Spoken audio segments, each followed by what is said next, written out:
Hey guys, how's it going? We're out in the South Garden today getting ready for bulb planting project number 2. We're going to be focusing on daffodils today, hoping to get every last daffodil I ordered planted. I've got 4 different varieties, so we'll run over all of those. I also want to give you an update. I don't know which way I'm pointing right now. On the cut flower shed? Is that what you're seeing back there? I can't tell. It looks too small on the screen. Anyway, I'll show you what that's looking like because they got some walls put up, so it's looking a lot more building-esque at the moment. Anyway, I think that the bulbs are going to happen in today's project and then 2 more days of bulbs. We'll focus on tulips and specialty bulbs, and then we will do some in pots. So what we're looking at in the back of the gator here, this is all the bulbs we have left to plant. When they're all in crates, it doesn't look so bad, right? Then you start digging holes and you're like, oh my goodness. But we've got daffodils here, here, here, and in this tub there. So these, as my order forms, these are called Mary Gay Lorette. They're absolutely beautiful split corona type daffodils. I've got 500 of these bulbs. They are an early bloomer. They grow about 14 to 16 inches tall, and they have kind of fluffy, frilly yellow cups in the center that lay more flat, so they look like doubles, and they turn apricot, so yellow turning to apricot. They're absolutely gorgeous. In this bin here, we have 500 topsy-turvy daffodils, which are quite similar to the Mary Gay Lorettes. They're also a split corona type. They've got yellow and peach colored centers, kind of that frilly look. They grow 13 to 16 inches tall, and they also bloom early in the season. In this bin here, we have Bella Estrella. Is that how you say it? Does that translate to beautiful star? Am I right there? So I think somebody said that last year. This was one of my faves from last year. They're a white daffodil with the most delicate looking frilly soft lemon yellow cup. They bloom early to mid-season, so they'll be blooming kind of overlapping these two, but then a little bit later into the season, 14 to 16 inches tall. And then the last variety is called Thalia, which they usually have 2 to 3 blooms per stem. They've got narrow petals, white with white cups, and they just look, they're sweet. They're sweet little flowers. They look more natural. They're going to fit in really well out here. I have 100 of those to plant. So that's this bag right here. They do bloom mid-season, 13 to 15 inches tall, and I did read, now this doesn't apply to me, but I read that they grow really well in the deep south. So if that's you, this might be a good variety for you. I've been purposing to order more daffodils throughout the past couple of years because they naturalize so well for us here. They don't fizzle out like some tulips want to fizzle out. Some don't. I've got some varieties, some blends up by the house that have stuck around for quite a long time, like the Vidal mix. It's a white mix, absolutely gorgeous, and it lasts really well. The white cubed mix has done really well for us. Gamay blend has come back. In fact, I have more Gamay blend to plant out here. That'll be in the next video that we do about bulbs. But daffodils are just, they're so early, they're so strong, and they're just gorgeous. They're a bright spot in the garden after usually kind of a long gray winter. So I'm really excited to have some of that color out here. Now you do want to go 6 inches deep with these bulbs, and let's take a closer look at one of these bulbs before we actually start in. Hold on, let me open one of these bags. Okay, so this is a Thalia bulb right here. This is why I love Color Blends bulbs so much. Look how huge the bulb is, and it already has a second one coming off the side, and a lot of them that we are going to plant today have that. Some of them even have more than that. But you want to plant them with kind of the flat side down, so you can see kind of that flat rounded area. That's where the roots come out, and then you can see the pointy side. It's pretty self-explanatory with this type of bulb, which is nice, but that's where the growth point is. That's where the leaves and the bloom will come up. We're going to be using flower tone today in the holes because I'm out of bulb tone. So anyway, that's the fertilizer I'll be adding to all the holes, and we're going to be using different sizes of augers today instead of a shovel or any kind of other bulb planting tool. I'm hoping I can do most of these holes standing up. These are the augers I'm going to be using today. I do have this short one out because I have a feeling I might need to use this for some of them, and I don't know, I think this might be a 3-inch diameter, maybe 3.5. This one Power Planter just sent out. Now it's longer, you can see that, so I'm hoping I don't have to bend over as much, and it's a 4-inch diameter, which I find, like with this bulb we were just looking at, I kind of need to have a bigger size hole. Like this one barely does it. And then I find that I have to crunch some of my bulbs to get them down in if they're a little bit bigger. So I'm hoping that that works really well. I also have the 9-inch auger out here because I'm really hoping I can just aug a 9-inch hole or dig a 9-inch hole with the auger and place several bulbs down at the bottom of the hole. We only have to go 6 inches down, so it only needs to go, you know, that far down into the ground. And I'm going to be planting kind of in drifts, but kind of not. I like the look. I mean, I've planted lots of different blocks of color up by the house, but I've kind of been moving away from that a little bit. I do still like it, but I like to do like a group of 10 here, group of 20 here, group of 15, and kind of spread them out and have them come up in bouquets a little bit more than all together in one bunch. And I think that lends to more of a natural feel out here anyway. So I'm going to try to put some of the daffodils on this side out here, and then we'll save a few and put some on that far side as well. This area is so vast out here, I almost don't even know where to start. Like, I just want bulbs everywhere, so I guess it doesn't really matter, right? Here we go.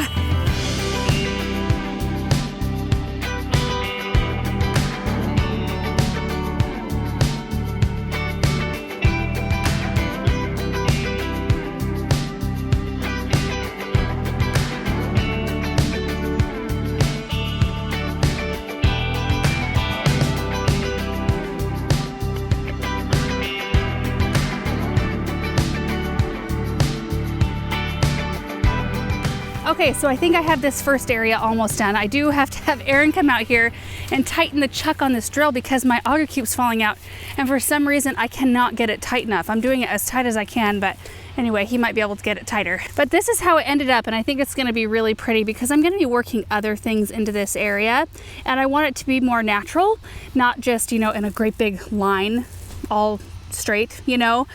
So I've got groupings of holes here and there. Groupings of 3. Right here, there's what, 7 holes in this one, 4 in that one, 6. This one's a little bit longer, and kind of bounce some back. Anyway, they kind of span this whole bed. And because daffodils naturalize, eventually they'll kind of spread out in this area, and I will add more every year as well.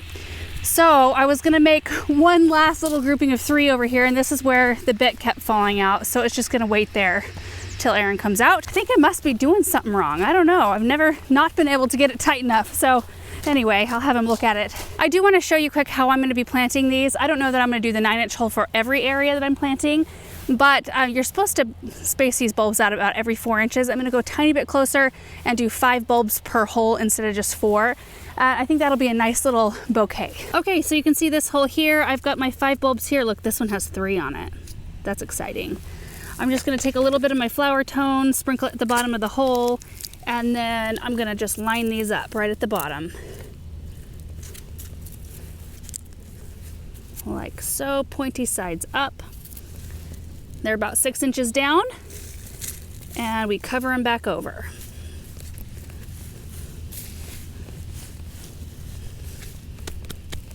Super easy. So that's what I will be doing with all of these. I actually have some apricot colored tulips, and I checked their bloom time because I thought, oh, wouldn't it be pretty to put a bunch of those apricot tulips in with the apricot and yellow daffodils, but their bloom time is a little different. Although that would be pretty to have it staggered. I did have an idea of where I wanted to put those apricot tulips, so I'm just gonna stick with that.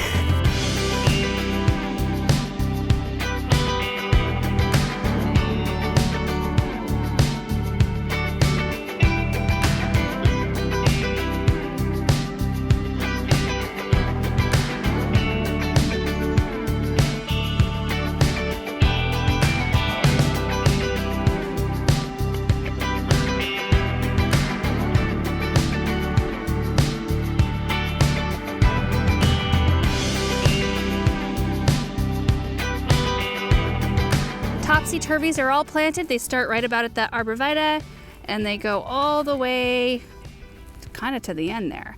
So I think the next one I want to plant are the Bella Estrellas, and we're going to do those on the far end over here.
estrellas are done, and I'm pretty sure I had our camera set on the wrong setting. So if it looks weird during the planting part, that was probably my fault. I think I fixed it for the next area, but I think this is going to be absolutely gorgeous. I really like the way things are looking in terms of texture and color, just so pretty.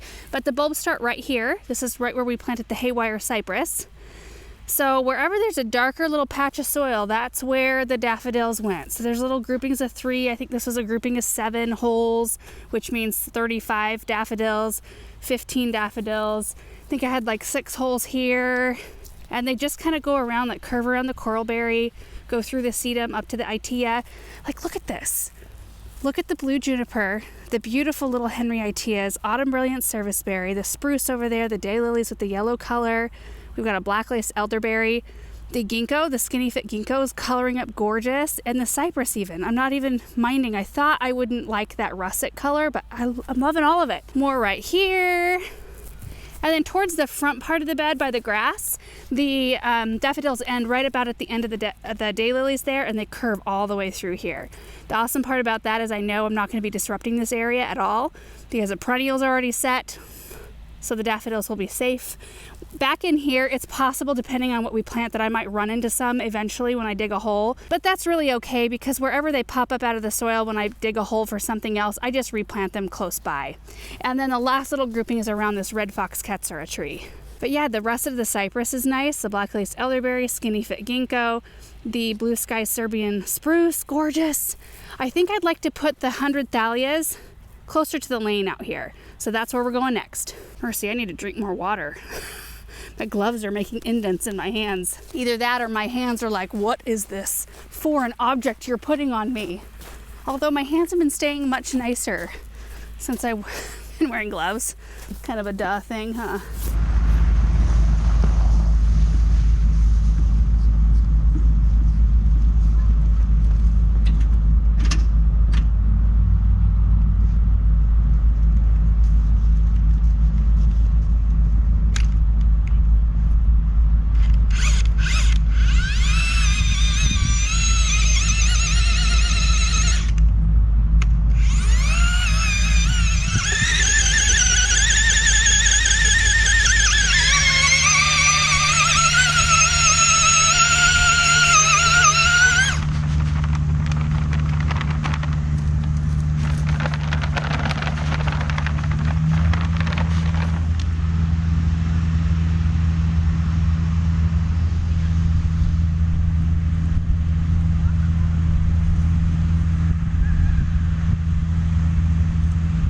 Boy, it's really looking like a winter day out here. Very kind of gray, but still pleasant and warm.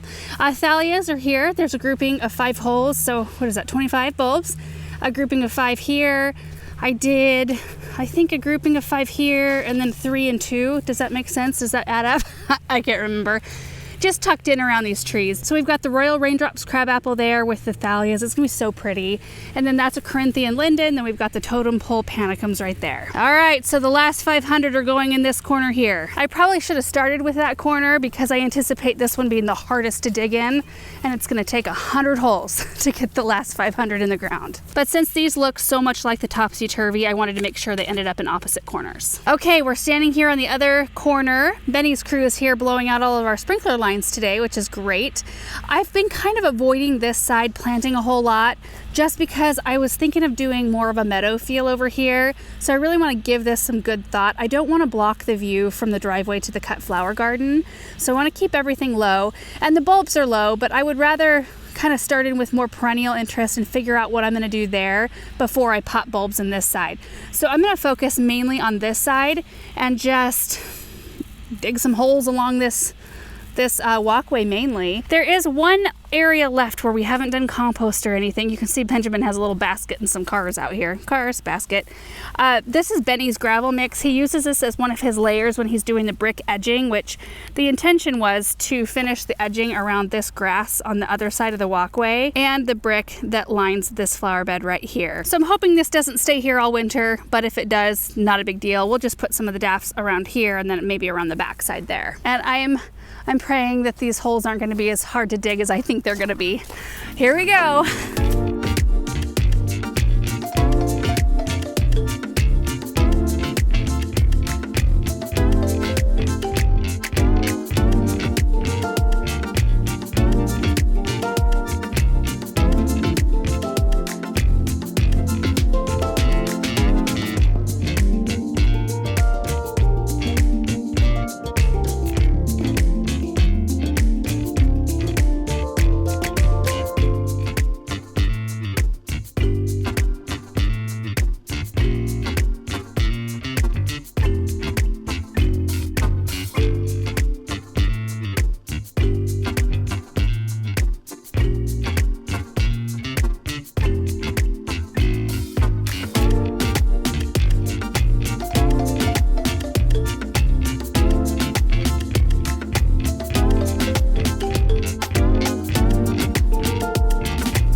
right, all of the daffodils are planted and it's just now starting to rain a little bit. Perfect timing. Like I said, most of the daffodil bulbs ended up in this area here, but I did decide to pop a few over here because I did plant the entryway areas the same. There's 3 firelight tidbit hydrangeas and they're interspersed with denim and lace Russian sage, same on that side.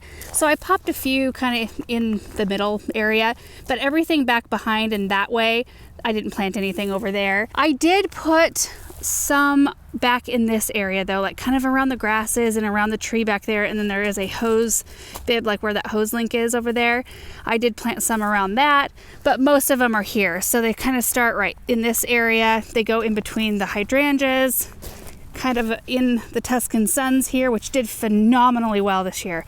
I cannot wait to see them fill in and just be like this huge mass of beautiful yellow. There's a grouping there, back there, kind of in the middle of these 2 grasses. Did like a little grouping right in this area. I don't know if that blue spruce is gonna make it. Not looking so hot. And then they kind of stop in this area. They go back as far as that one right behind the birch. I stopped because we're doing a walkway in here. It'll come out or go off the grass here and kind of curve around and it'll come out that direction. But I just popped one grouping of 3 over here, so it kind of like had a little bit of that interest on the other side of the pathway as well. But you can see how much area we have yet to fill in with things. We have planted heavier over on this side, but still a lot of space over there as well. And that's really the fun part, just grabbing big bags of bulbs and just popping them kind of wherever you want to, because it's going to be pretty no matter what. I mean, they're beautiful bulbs. All the plants out here should do really well, especially next year. You know, their second year, they'll be a little bit more established. They'll be able to withstand the elements out here. It'll just be a really fun thing to watch. So that is it for our second installment of bulbs. Like I said, I think we've got 2 more project days worth of bulbs left, but I do want to run back and show you the cut flower shed. I almost forgot about that. This grass came in kind of weird. Like it's really lush and deep green in some spots and kind of lighter color. Hoping that looks better next year too. Oh, you can see it back there. Look at that. It has no roof yet.